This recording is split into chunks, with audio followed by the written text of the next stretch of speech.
Gambling is America's #1 money-making business, with an estimated profit of an incredible $6 billion. Even more startling is the fact that these profits exceed those of the 100 largest manufacturing concerns in the United States.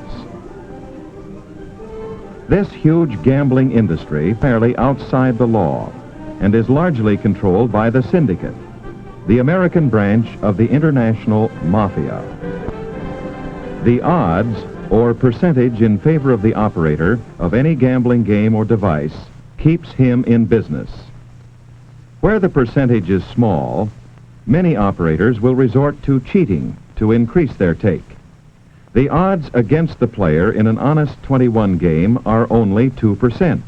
Yet a clever dealer can give himself a winning hand any time he so desires.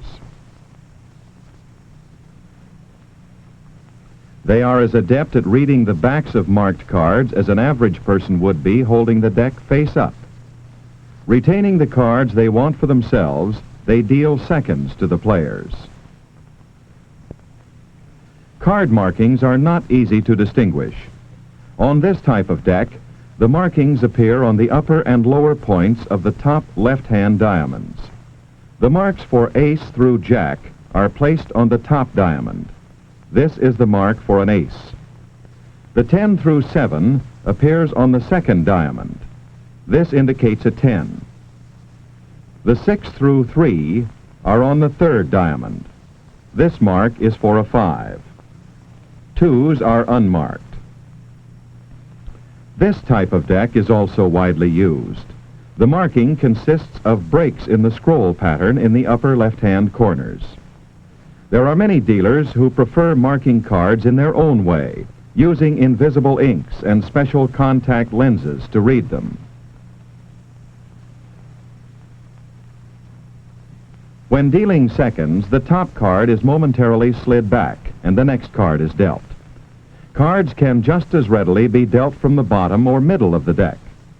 The dealer can thus change the odds in his favor from 2% to 100% if he so desires. A sharp dealer can do almost as well with an unmarked deck by peeking at the next card. Raising the deck vertically, he exposes the top card. This is done in a fraction of a second and is not detectable by the player because of the position of the cards. The dealer can also peek by moving the deck toward the player and exposing the top card for an instant by sliding it up over the heel of his hand. Another method of peeking is with a small mirror concealed in the hand and held in place by an adhesive or a ring. This type of peeking is used primarily in poker or bridge games, where a knowledge of what cards the dealer's opponents are holding is important. Gambling houses employ only a small part of all professional gamblers. Thousands of them operate while traveling from place to place, a train, a hotel, or wherever a friendly game can be played gives them an opportunity to use the cultivated dexterity of their hands.